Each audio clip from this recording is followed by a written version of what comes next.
Picture this. The same moment, sunset, arrives like a slow wave across the planet. In Cairo, someone leans out a window listening for the evening call to prayer. In Istanbul, a bakery pulls trays of warm bread from the oven. In Jakarta, teenagers pass the time together, waiting for dusk. In London, New York, Lagos, Vienna, millions of people glance at their phones for the exact minute the sun finally slips below the horizon. Because when that happens, a simple phrase becomes the headline of the day. It's time. And with that, dates are lifted, water is poured, soups begin to steam, and families reunite around tables that feel a little more meaningful than usual. This is Ramadan. And more broadly, this is fasting, one of humanity's oldest, most widespread, and most fascinating traditions.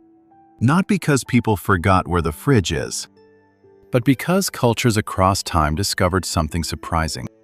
When you voluntarily give up something basic, like food, you often gain something bigger: focus, patience, solidarity, perspective.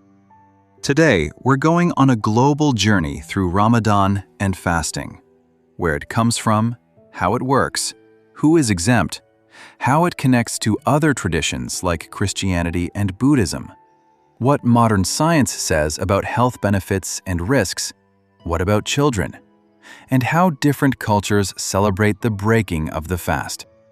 Let's start with the bigger picture. Fasting appears across human history. In many religions and cultures, it is used as a tool for discipline, reflection, and spiritual growth. Traditions involving food restriction exist in Christianity, Islam, Buddhism, Hinduism, and other belief systems. The motivations vary, but the pattern is strikingly similar: voluntary restraint in order to cultivate awareness and self-control. Ramadan is the most well-known fasting practice in Islam. During the month of Ramadan, Muslims who are physically able fast from dawn until sunset each day. That means no food and no drink during daylight hours. But Ramadan is not only about not eating. It is also about how one behaves. Many Muslims use the month to increase prayer, read the Quran, and give charity. In fact, many choose Ramadan to give their annual zakat, the obligatory form of charity in Islam, because the month is associated with multiplied spiritual reward.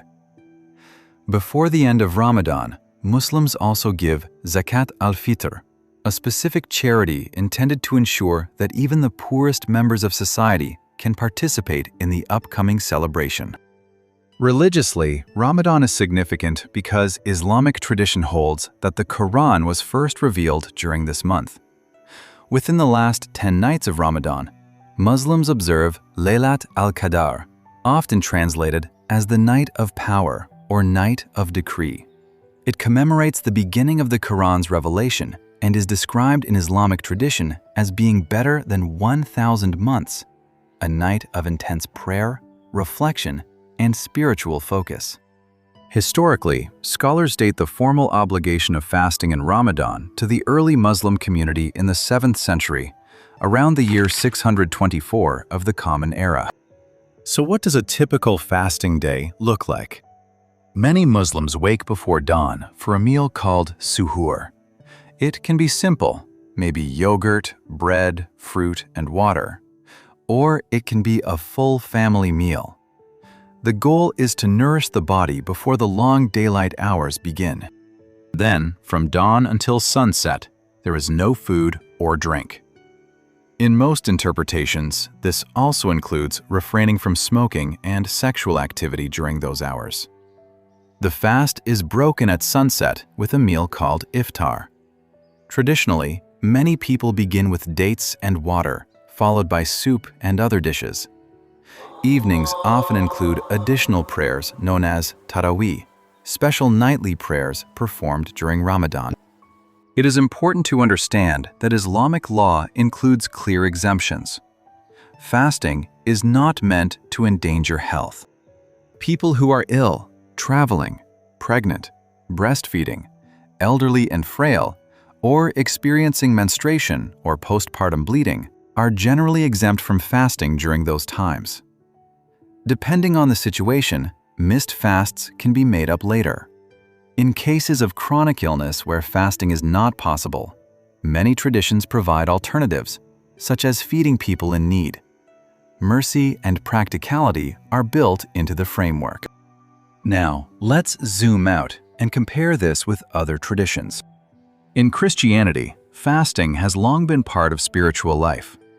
Lent, the 40-day period before Easter observed in many Christian denominations, often involves some form of fasting or abstinence. On specific days, like Ash Wednesday or Good Friday, many Christians limit food intake or avoid certain foods. The exact rules differ by denomination and region, but the purpose often centers on reflection, repentance, and spiritual focus. In Buddhism, fasting is not usually organized as a global month like Ramadan. However, food restraint is common in monastic life. In many Buddhist traditions, monks and nuns eat earlier in the day and refrain from eating after midday. This practice is intended to support meditation, discipline, and detachment from desire. As with Christianity, the exact customs vary widely by country and school of thought. Different religions, different rules, but a shared human instinct. Step back from constant consumption to sharpen awareness. Now, let's talk about the part that many people look forward to most: breaking the fast. Around the world, iftar becomes a powerful social event.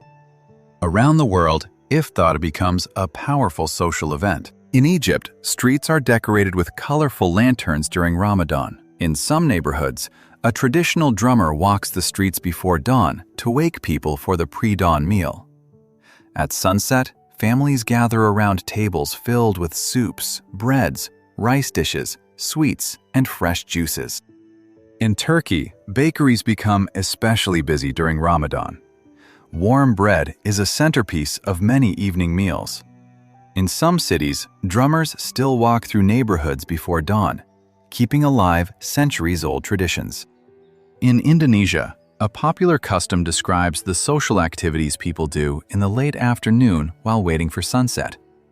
Friends gather, markets become lively, and communities create a festive atmosphere that makes the waiting feel shared rather than solitary.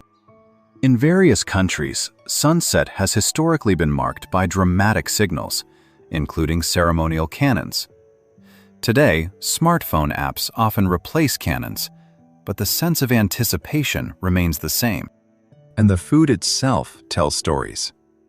In some homes, iftar begins quietly with dates and water.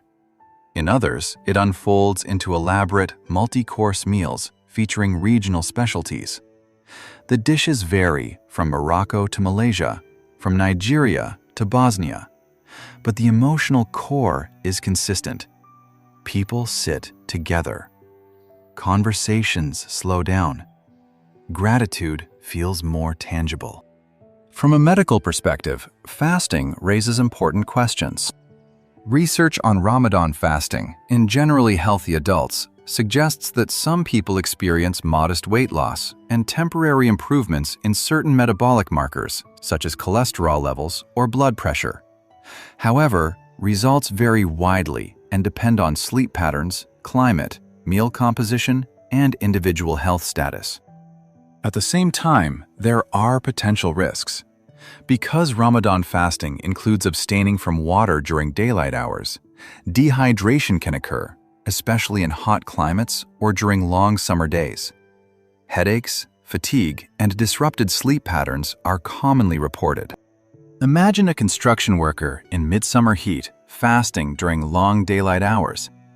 For a healthy person who hydrates well at night and manages workload carefully, fasting may be manageable. But for someone with diabetes, kidney disease, or other chronic conditions, the risks can become serious. Blood sugar fluctuations, dehydration, and medication timing must be carefully considered.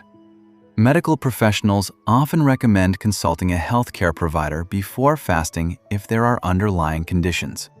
So the scientific view is balanced. There may be benefits for some individuals, but fasting is not universally safe for everyone. Context matters. Health matters. And what about children? In mainstream Islamic understanding, fasting is not obligatory before puberty. Many families introduce children gradually. A child might fast for a few hours rather than a full day, or try fasting occasionally to build experience. The emphasis is typically on encouragement rather than pressure, and health is prioritized. Children often participate in the social and spiritual aspects of Ramadan even if they are not fasting fully, helping prepare meals, giving charity, attending evening prayers, and enjoying family gatherings. That brings us to the final chapter of the month. When Ramadan ends, it concludes with a major celebration called Eid al-Fitr. It begins with a special communal prayer, festive meals, new clothes in many cultures, visits with relatives, and acts of generosity. After a month of restraint, Eid feels like a collective exhale, a celebration not just of endurance, but of community. A month where hunger is temporary, but empathy becomes more vivid. A month where nightly meals become daily reunions. A month where millions of people across continents and time zones share the same rhythm of waiting for sunset. Fasting, whether in Islam, Christianity, Buddhism, or other traditions, reveals something deeply human. Sometimes stepping back from constant consumption helps us see more clearly. Sometimes restraint builds awareness. Sometimes hunger makes gratitude louder. And when the sun sets and the first sip of water touches the lips, it is not just the body that feels relief. It is the shared experience, the knowledge that countless others were waiting too. Different beliefs, different languages, different foods on the table. But the same moment, the same sunset, and the same very human act of pausing, reflecting, and coming together.